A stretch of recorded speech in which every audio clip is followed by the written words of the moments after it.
everyone. This is Alana. Welcome to Let's Draw episode 8 already. We have our brand new sketchbook. We have the creator of those beautiful puncture marks. And today we're actually going to be talking about the self-portrait. Now, this is the very first page of my brand new sketchbook that I just made. And the last few sketchbooks I've had, I've ended up creating a self-portrait for the first page inadvertently, so I sort of just leaned into it this time. And this is one of the first times where I've begun to use tape for just bordering. It's not something I usually do, but I'm having a fun time with it. I actually just finished another piece a few pages into this book that utilized tape a lot, so I'm having fun with that. But that's not what we're talking about today. Today we're talking about the sort of art history of what the self-portrait is and why it's important to keep, the history going, because art is not created in a vacuum. Context of creation is everything. So let me pull out my notes and we can get to chatting. Now, when it comes to pictorial depiction of just an individual, a lot of the things that I think back on are actually the Cueva de los Manos, which is the Cave of Hands, down in Argentina. And that's essentially where you have the stencils of what we believe to be our women's hands alongside the interiors of caves to show that some type of depiction to show that this was an individual that was here and was creating something. And I really love that concept of trying to show the world and history. This is a human that was creating something. And I'm just looking at the video itself. When it comes to having help in depicting yourself, you really got to work with what you got. So I have a lot of tape. I have a lot of mirrors to try and help me depict myself. But when you look at the grand scheme of art history and how, excuse me, I'm losing my voice, and how to accurately depict yourself, a lot of that very personalized imagery that we now think of when it comes to, just painting your face or drawing your face or a part of your body is very much like a modern / contemporary concept. And I do differentiate those two terms because when it comes to art, there is actually a very specific time that modern art was like years, as opposed to the concept of contemporary, which is just art that is being made at the time that you're talking about it. But we won't get into the distinctions of modern art versus contemporary art today, even though I really want to, but we're not going to.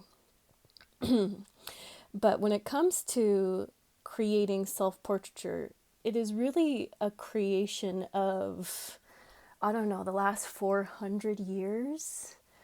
Because before, I would say, the Renaissance era, a lot of art was created due to and because of the guild system and due to and because of funding by the church, to be honest. And that is entirely because art started off as, and is still continually used by economy, by politics, by society in the creation of effigies, I suppose you could say. Like, I always think back on architecture as one of the first major principles of what art is. And a lot of architecture was created for the purpose of serving society as a whole, but, things are not created without funding, I suppose we should say. So funding is really what has driven the creation of art since time immemorial, since we implemented the use of currency in society and community. But that all sort of changed, I would argue, with, the starting of the disillusionment of the guild system. And I say that in the thought of, we have small instances of artists being able to depict themselves and their faces in their work, but usually that's either within a very small percentage of their own personal work. that they were able to fund through very publicly commissioned work, as well as artwork that was created for large public commission, but also like had their own face snuck inside of it. So I'm thinking of Michelangelo, I'm thinking of Raphael, I'm thinking of the old masters of the Renaissance.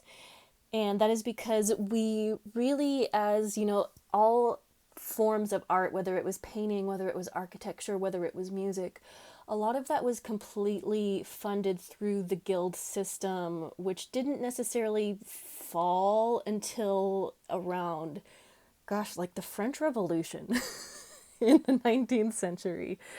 And I guess that means we should really talk about what the guild system is before we go too much further, huh? No, this is where we think Britannica.com, because I'm just going to be walking through what they have to say for the guild trade associations, because I would probably color it a little too much with my own opinion. So a guild is in essence an association of craftsmen or merchants. I think it would include both, to be honest, formed for mutual aid and protection and for the furtherance of their professional interests. Doesn't that sound like propaganda? Excuse me. Guilds were very much a creation of the time period between like the 11th and the 16th centuries. So again, that is very much a time where there wasn't a lot of ability to create art unless you were of a very, very, very high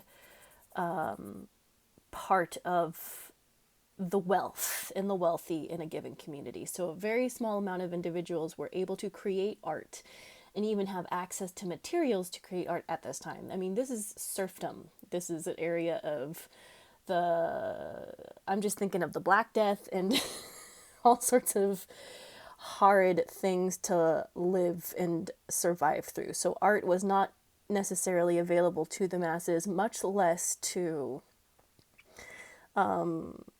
individuals that were outside of this guild system, that were created in one aspect to ensure that art was created in this closed system. But on the other end, accessibility to art and the creation of art is an extremely contemporary concept. So what changed? Technology changed. The creation of mirrors changed. The availability of paint and accessible like brushes and canvases for the general public, quote unquote, changed. Still, a lot of art that was being created, from the 1500s forward was still very much done by individuals that were in the higher rung of society. I'm just thinking of like Albrecht Dürer, I'm thinking of Rembrandt, I'm thinking of Artemisia Gentileschi, who I adore. I'm even thinking a little bit about Vincent van Gogh, who is one of my favorite painters of all time. And these were all people, while they may have had their own issues concerning substance abuse, concerning mental health, concerning other factors, within society, they all were still individuals that had a pretty penny to be able to spend on art and have access to the tools necessary to creating art. Because that really is a big part of art accessibility, is the fact that not everyone has the mental space, the physical space, the every kind of space to be able to make art. Those of us that are able to create art are very, very, very blessed to have, somewhere to sleep at night, some food to eat, alongside the actual tools for creation. So up through, I would argue, the Industrial Revolution, it was still just a lot of the individuals that were at the higher rungs of society that were able to practice art and self-portraiture in that sort of way. Now, I sort of want to take a gentle turn to the right, I suppose, because there's a lot to be said about accessibility to create art as well as the financials required to create art. I feel like that's its own video. But I do very much want to talk about the forms and the ways that we can illustrate ourselves upon the page. And so I'm going to give you a lot of really amazing artists that I absolutely adore and whom I believe have very much shaped myself as an artist. Because first and foremost, I think that it's important. We are all always learning. I don't think there is a day that goes by where I don't learn something new. And that is going to be my MO until the day that I die. So let's talk a little bit about some artists and the concepts that they like to imbue in their art. Because not every self-portrait is or should be the basic, this is the shape of my nose, this is the exact color of my eyes, these are all of my freckles. Even though that is important and can be important, there's a lot, there is a lot of beauty and creativity. So first of all, we're going to talk about Frida Kahlo. I don't think I have ever felt any more connected with another artist. And I am going to say ever. And if you know anything about Frida Kahlo's history, you know that her life was not kind. It was very hard. She lived eternally in pain due to an accident that occurred to her when she was 19. You should go and watch the Selma Hayek film about it. I would argue that that is a really wonderful illustration of her life. And if you want to look a little bit further back into the realm of art history, I would argue that, again, Miss Artemisia Gentileschi is a wonderful, wonderful painter. I think you have probably seen a piece of hers done. She has a self-portrait that is called Judith with the Head of Holofernes.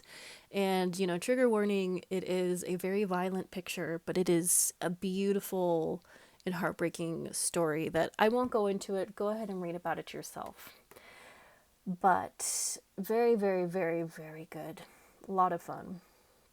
Another woman painter that I'm going to talk about is, I'm so sorry, I'm going to go slow because I don't want to fuck up her name. She's a wonderful Ukrainian painter. Zenaida Serebryakova. Wonderful turn of the century painter. I'm thinking of her 1906 painting. What's this called? At the Dressing Table. And wonderful, again, very much based on flat imagery as opposed to hyper realistic, but still a lot of like life and love and beauty in what she is working on.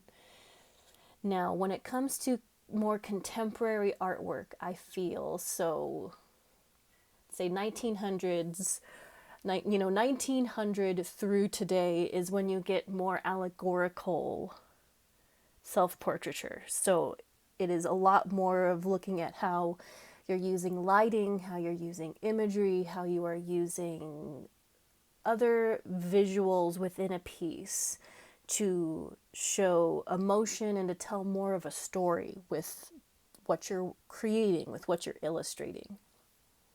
And I am going to push that back. We'll say like the 1820s through and 50s through like today, because I do want to throw Vincent van Gogh in there. I also feel very, very connected to Vincent van Gogh and his work.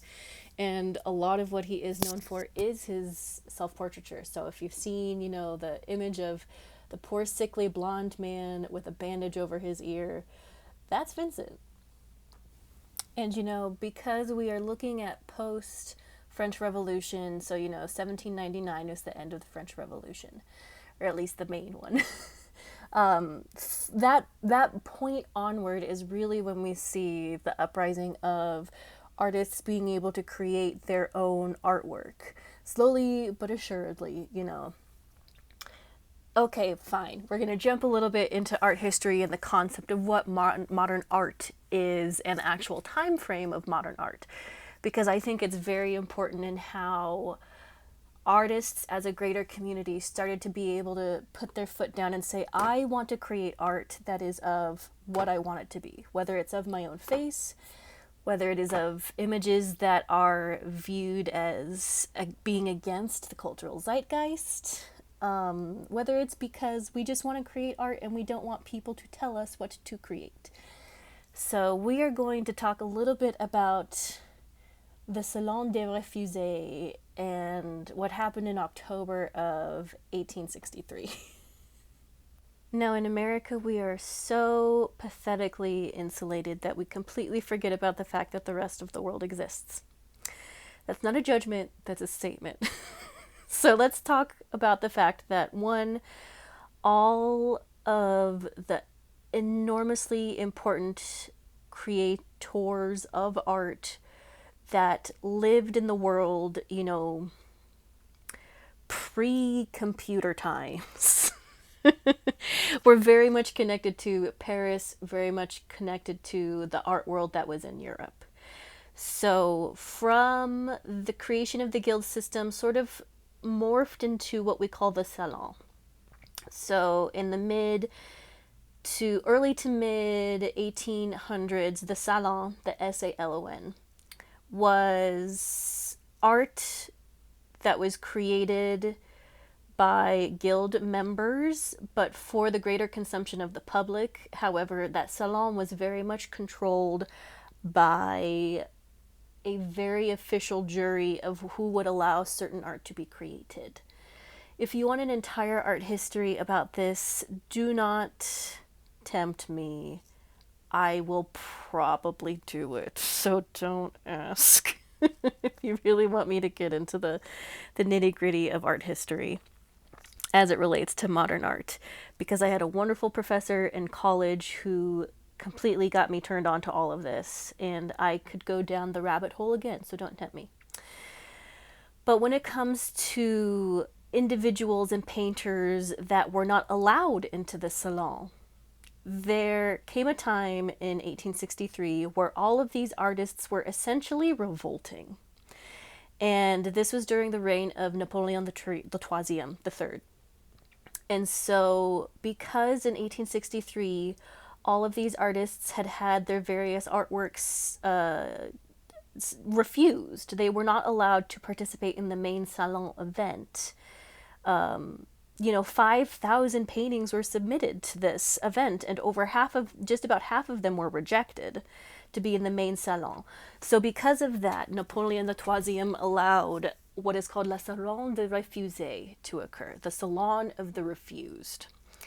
And through that initial creation of an art event for artists and paintings and works of art that were created that were not accepted into the main, art community, that was the first time in mine and in other art historians' opinions where modern art began, where the creation of art for the goddamn sake of creating art began.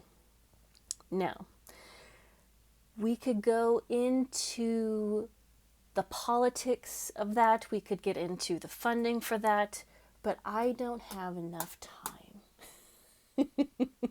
I really want to get into it, but I don't have enough time. So I think it's best to discuss the concept of what this meant for the creation of self-portraits. Now, I would argue that a self-portrait is a very broad concept of just relatively accurately, relatively objectively recording what you contemporarily look like. And that concept in itself is, I would say, completely birthed by the art term called Impressionism. Now, Impressionism is a very broadly used term. Thank you, Britannica, for this. Used to describe artwork that was produced in that time period of, 1860s through the 1880s. You might have heard of Claude Monet, Renoir, Camille Pissarro, Edgar Degas was an Impressionist. I would even throw Van Gogh in there, but also Mary Cassatt, Paul Gauguin.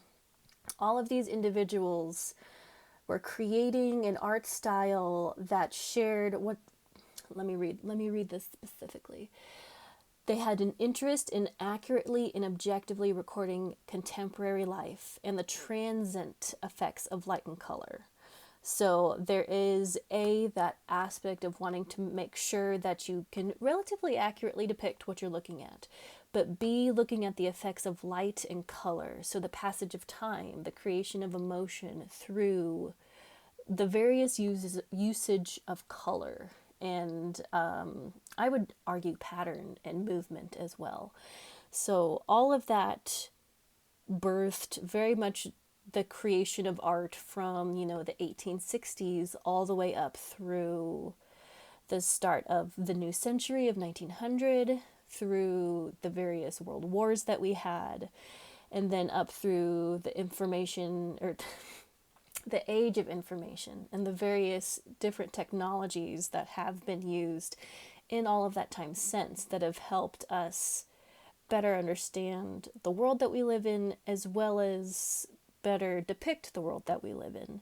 Because, when you have a video camera, when you're able to take a picture of something, there's nothing that more accurately and objectively records whatever your contemporary life is than a photograph.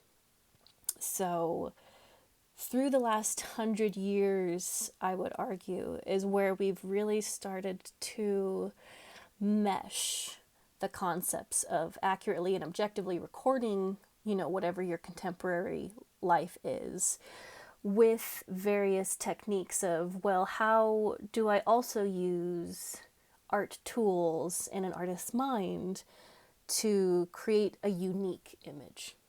Because now, especially with the concept of AI, we are very much seeing a difference in what do we consider, a unique creation? What do we view as creativity, and what, if any, artwork is unique? I don't know. Because one of the biggest aspects of modern and contemporary art is the fact that we as artists are creating a personal expression of art. Before modern art, before contemporary art, when we were still in the guild system and doing all of that sanctioned creativity, there were three major subjects that were what was, being created, what was being funded. That's historical subjects, that's biblical subjects, and that's allegorical subjects. There was no concept of the self within art until,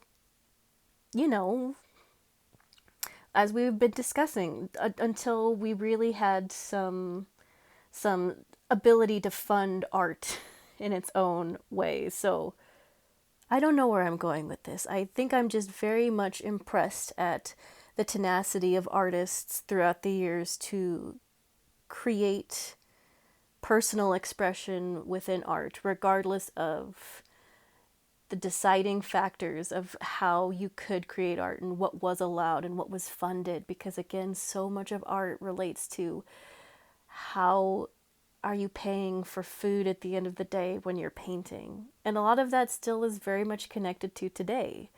How are you creating music when you aren't able to feed your kids? How are you able to live a life of any sort of merit when you're living to create art if you aren't able to pay your bills? And I will be the very first to say that I am so extremely blessed to have somewhere safe, for now, to live and to work and to create and still be able to, eat at the end of the day. Still have somewhere to put my head at night and, a bedroom door that locks. I am very, very blessed and privileged to be able to make art at the scale that I am right now, because that has not always been the case. And if I say something and I piss someone off, it would be very easy for me to just go back, go onto the street and have no ability to create. So there is a lot to be said about the availability and ability to create art in any age, regardless, of if it's in the 1870s or the 1770s or the 1970s or 2024. So I think the next big question is why? Why create a self-portrait? And if you hear purring, that is because my cat could not handle it. I was talking in too beautifully dulcet of a tone. She needed to lay on my lap. So we have a small pilea in our midst. But why? Why create self-portraiture? And aside from just the concept of saying, why the fuck not? I think that there is a lot to be said with the age-old want to immortalize the self, to create some type of a depiction proving that we were there, I was there, a person was there. I mean, again, think of cave paintings. Think of the outlines of the hands of painters from hundreds of thousands of years ago. Maybe it wasn't that long ago. I'm not going to do the math right now, but you get what I'm trying to say.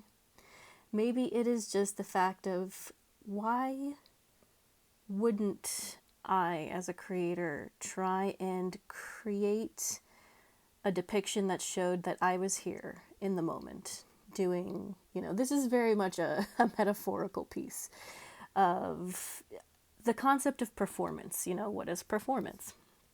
What is illustration on the scale of making a video on YouTube, if not a performance in itself? So it's a performance inside of a performance, inside of the performance of me doing a voiceover right now. And I believe that there's an even more important layer as a queer person, as an autistic person, to show, in the future, the internet is forever. My future children and their children, and hopefully the people that I mentor in, the years to come, are going to be able to come back and view this and say, hey, there was a queer autistic dude that was able to do this before me. I can do that. I can try that. Because a lot of art history before now has been obviously created by old white dudes. And yes, I am ethnically ambiguous / raised white / presenting as white. And so I am not able to, nor would I want to speak for the larger community of individuals that I work with. But there is a lot of importance in showing the world through the eyes of someone that is not a straight white dude. There is a lot of importance in adding to the larger worldwide conversation of artists and of individuals that have different backgrounds and different experiences and different wants and different needs in their community, or just the greater artist community as a whole. So I believe that brings us to sort of the end of this conversation of how do I start? Because if you have a face, if you have some pencils, if you have some free time, and a mirror might help, then you have no reason not to create a self-portrait. Does it have to be perfect? God, no. Nor should it be. Perfect is the enemy of the good. And I will say it until I am blue in my goddamn face. Perfect is the enemy of the good. So do not allow the pursuit of perfection to hinder the beauty of creation. Like, let's be real. There is no such thing as perfect unless you are looking at your sleeping cat or dog on the couch. That is the only thing I will attest to being perfect. So grab your pen and pencil. Start with a stick figure. Start with a circle. Do not obsess, which is easy for me to say because trust me, it's very easy to obsess. But just get on. Oh my goodness, ow, there goes the cat. That was rather unperfect of you. Get started. Just try something. You all need to understand that I have been drawing since I was 9 or 10. I am now 31. And I have done my damnedest to try and draw a little something every single day. And there's a lot to be said about muscle memory. There's a lot to be said about just innate creativity. But even when I don't feel like I have either of those things, that doesn't mean I don't just sit down and try to do something different every day of the year. So sit down and grab a pen and paper. Look in the mirror. Look at the shapes and the curves of your cheeks. Look at how your ears meet at your hairline. Look at how your eyes are, my eyes certainly ain't perfectly straight. My nose is a little bit crooked. But just sit down and start. If an image of your face is not what you would consider a self-portrait, what is your favorite food? Start with that. What clothes do you want to wear? What clothes do you wear? What jewelry do you have? How could you, on a page, visualize something that represents you? Doesn't have to be, you don't have to just be none of us are just someones. We are all also some things as well. So, is it time for homework? I think it's time for some homework. And you know what? Let me make an addendum. Let's talk about creating music. Let's talk about creating a signature dish. Let's talk about all of the ways that you can create a self-portrait that isn't just paint, that isn't just illustration. I want you to go into your own personal life, into your own beautiful personal life, and think of how could I create something, and that word thing is doing a lot of heavy lifting in this sentence. How can I create some space thing that would show the world and history that I was once here, and that this is how I'm choosing to express myself, and this is what I am and who I am. So, there's your homework. Have a beautiful, beautiful rest of the day, and I'll talk to you later. Bye-bye.